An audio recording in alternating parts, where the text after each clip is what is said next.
हमारे साथ मौजूद हैं पूर्व मुख्यमंत्री हरीश रावत और चुनाव संचालन समिति के अध्यक्ष। इनसे बात करेंगे। सर, जिस तरह से कांग्रेस आलाकमान ने एक बड़ी जिम्मेदारी सौंपी है और खासकर 2022 विधानसभा चुनाव भी है, इन चुनौतियों को देखते हुए किस तरह देखेंगे और क्या कुछ रणनीतियां बनाएंगे आगामी चुनाव को लेकर के? हमारी एक सीधी सी रणनीति है, वो है जनता जनार्दन, और वही हमारा अस्त्र भी है। और जनता जनार्दन उत्तराखंडियत के लिए समर्पित है।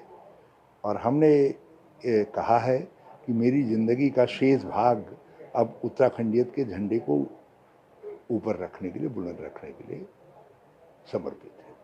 क्या कुछ खास रणनीति आप लोग तैयार करें? क्या कुछ खास वो बिंदु होंगे या फिर क्या मुद्दे होंगे जिनको लेकर के आप जनता के बीच जाएंगे? देखिए, उत्तराखंडियत के अंदर सारी बातें आ जाती हैं, नारसन से लेकर के साई पातो तक, और यहाँ जसपुर से लेकर के भटवाड़ी तक पूरी उत्तराखंड समाहित है। और उसमें किसान, मजदूर, नौजवान, महिलाएं, सबका कल्याण सम्मिलित है। उन सब बिंदुओं, वो सब हमारी रणनीति के हिस्सा होंगे और उनके लिए कार्यक्रम लेकर के हम चुनाव के मैदान में जाएंगे। हम केवल नकारात्मक जो पक्ष है भाजपा का, विपक्ष के नाते हम उसको जरूर उघेड़ेंगे, जरूर उसको आगे लाएंगे, मगर उसके साथ साथ हम अपने सकारात्मक पक्ष को भी जनता जनार्दन के सामने रखेंगे। सर, भू कानून का मामला इनमें काफ़ी सुर्खियों में है।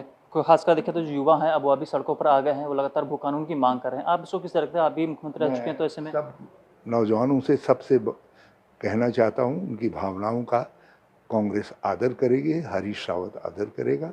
हमारी सरकार आते ही हम भाजपा ने जो भू कानून बनाया उसको रद्दी की टोकरी में डालेंगे और नया भू कानून बनाएंगे, और उसके साथ चकबंदी का कानून भी जो हमारी कार्यकाल में बना है उसको लागू करेंगे। भाजपा का कहना है सर कि जो भू कानून जो बनाया गया है वो कहीं ना कहीं जो इंडस्ट्रीज को बढ़ावा देने के लिए, ताकि अधिक से अधिक उद्योग बढ़े, जिससे रोजगार बढ़ेगा, तमाम इन विकास कार्यों को लेकर के वो बात कर रही है कि भू कानून इसलिए बनाया गया है। इस समय हमने भूमि की अंधाधुंध खरीद पर रोक लगाई थी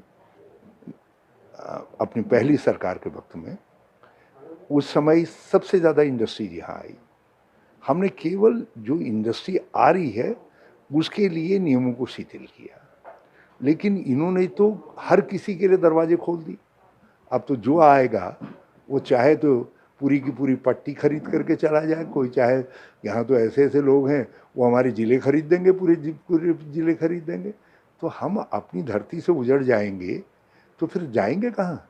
हमारी संस्कृति, जो उत्तराखंड की संस्कृति, देवभूमि की संस्कृति, यदि वो नष्ट हो जाएगी तो फिर वो तरक्की, वो सब चीज़ें बेमानी हैं। तो ये जो है भाजपा ने हमारी संस्कृति पर हमला किया।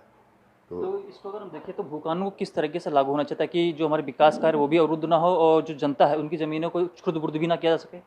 मैं पूरे सब विकासवादियों को आश्वस्त करना चाहता हूँ कि कोई इंडस्ट्री जो यहाँ आ रही है हम आमंत्रित करेंगे और उसके लिए ज़मीन की कमी नहीं होगी, बशर्ते वो इंडस्ट्री हमारे उत्तराखंड के लिए फ़ायदेमंद हो।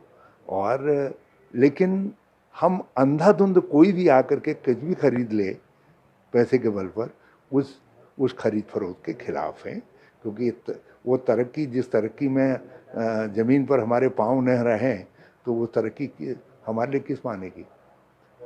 देवस्थानम बोर्ड को किस तरह देख रहे हैं सर? देवस्थानम बोर्ड का मामला भी लगातार जो तीर्थ पुरोहित वो विरोध कर रहे हैं।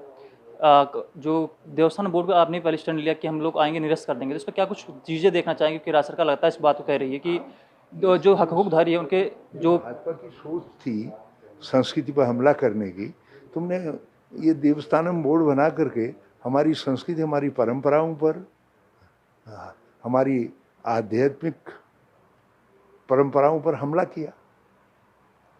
तो जो देवस्थानम बोर्ड का कानून है वो भी रद्दी की टोकरी में डालने काबिल है। हम सत्ता में आते ही उसको भी रद्दी की टोकरी में डाल। सर, ग्रेट पे का मामला भी काफ़ी सुर्खियों में इन दिनों, और अगर देखें तो जो पुलिस प्रशासन, जो उनके परिवारजन है, वह भी सड़कों बीच में उतरे थे। आपने कहा समर्थन देंगे, इसको किस तरह देख रहे हैं? क्या मानते हैं कि ग्रेट पे का मामला किस तरह होना चाहिए? गहरी वेदना है कि पुलिस कर्मियों को या उनके परिवारों को सड़क पर आना पड़ा। ये स्थिति नहीं आनी चाहिए, और मैं उनसे भी अपील करना चाहूँगा कि कोई ऐसा कदम न उठाएं। हमारे पुलिस बल का नाम बहुत बड़ा ऊंचा है, लेकिन भाई तुमने जो दिया है, जो सरकारों ने दिया है, तुम उसको छीन ले रहे हो उनसे। अरे नया नहीं दे सकते हो तो छीनने का तुमको क्या हक है? शासकीय प्रवक्ता सुधीर जी का कहना है कि ये जो शासनादेश जारी किया गया था वो आपके कार्यकाल में हुआ था। आप जो इस तरह देखते हैं? हमारे कार्यकाल में तो उनको ग्रेड पे मिली ना, हमने दिया ग्रेड पे का। हमने जो है जो नियमानुसार बनता था वो सब लागू किया। उसको ही तो छीन रहे हैं ये, उसी के खिलाफ तो वो सड़कों पे जा रहे हैं। तो ऐसे में क्या होना चाहिए इस मामले को लेकर के? हाँ, अब जो उनको मिला है उनसे उसको समझिए, उनकी भावना को, और कोई कठिनाई है तो उनके साथ शेयर करके चीज़ों को हल करिए। उत्तराखंड की राजनीति में इन दिनों काफ़ी हलचल मची हुई है, जबकि कांग्रेस की जो तमाम टीमें गठित हो गई हैं, जो प्रदेश अध्यक्ष भी हो गए, आपको भी जिम्मेदारी दे दी गई है। अब ऐसे में बीजेपी भी लगातार अपनी रणनीतियों में बदलाव करने की कोशिश कर रही है। इसको किस तरह देखते हैं? पूरी समीकरण और राजनीतिक समीकरण किस तरह देखते हैं आप? कुछ भी रणनीति में बदलाव कर ले, जनता तय कर चुकी है कि भाजपा को विदा करना है। 2022 में भाजपा की विदाई सुनिश्चित है। उन्होंने इन वर्षों के अंदर उत्तराखंड और उत्तराखंडियत दोनों का अपमान किया है। एक अंतिम सवाल है सर कि जब प्रदेश अध्यक्ष गणेश गोदियाल जी जब आ रहे थे शपथ ग्रहण के लिए, यानी कि कार्यभार संभालने के लिए, उस दौरान काफ़ी भीड़ दिखी, युवाओं की काफ़ी भीड़ दिखी, आप भी काफ़ी उत्साहित दिखे, तमाम युवा भी। इसको किस तरह देखते हो? क्योंकि अभी तक कांग्रेस में ऐसा देखने को नहीं मिला कि इतना हुज़्म उमड़ा हो और युवाओं का हुज़्म इतना सामने आया हो। देखिए, ये अभूतपूर्व स्वागत था और दूर दूर से उमड़ घुमड़ करके कार्यकर्ता साथी सब लोग आए। देहरादून की जनता सड़कों पर आई, तो हमारे ऊपर दायित्व, जिम्मेदारी बहुत बढ़ गई है। इस जितना प्यार लोगों ने उड़ेला है, जितना समर्थन लोगों ने दिया है, उससे हमारे अध्यक्ष जी के पर भी और जो हम लोग हैं, हम सब के ऊपर जिम्मेदारियां कई गुना बढ़ गई हैं। और हम इसको अपनी संबल मान करके, अपना सहारा मान करके इस प्यार को आगे बढ़ेंगे और जनता की अपेक्षाओं को पूरा करेंगे। तो जो युवाओं की अपेक्षाएं क्या उनको हम पूरा कर पाएंगे? क्योंकि तमाम जिस तरह से बेरोजगारी के मुद्दे हैं। बिल्कुल करेंगे। हमने तो युवाओं के विषय में हम खुली किताब हैं। हमने कहा है कि सत्ता में आने के 1 साल के अंदर हम जो खाली पड़े हुए पद हैं उनको भर दें। एक सबसे चीज़ यह भी है कि गुटबाजी के जो मामले हमेशा सामने आते रहते हैं। जब शपथ ग्रहण समारोह भी था, उस दौरान भी तमाम लोगों ने अपने अपने मन की बातें कही। उसको किस तरह देखते, कैसे एक सबको एक साथ लेकर कैसे चल मिलेंगे? हम लोकतांत्रिक पार्टी हैं और लोकतांत्रिक पार्टी के अंदर जो है अभिव्यक्ति की स्वतंत्रता रहती है अपनी बात कहने की, लेकिन लक्ष्य सबका एक है, कांग्रेस को मजबूत करना। तो उस लक्ष्य में हमारा कहीं पर मतभेद नहीं है। नेतृत्व चेहरे को लेकर क्या कहेंगे आप? हमने सारे चेहरों को गणेश गोदियाल जी के नए अध्यक्ष के चेहरे में, पार्टी अध्यक्ष पद के चेहरे में समाहित कर दिया। धन्यवाद।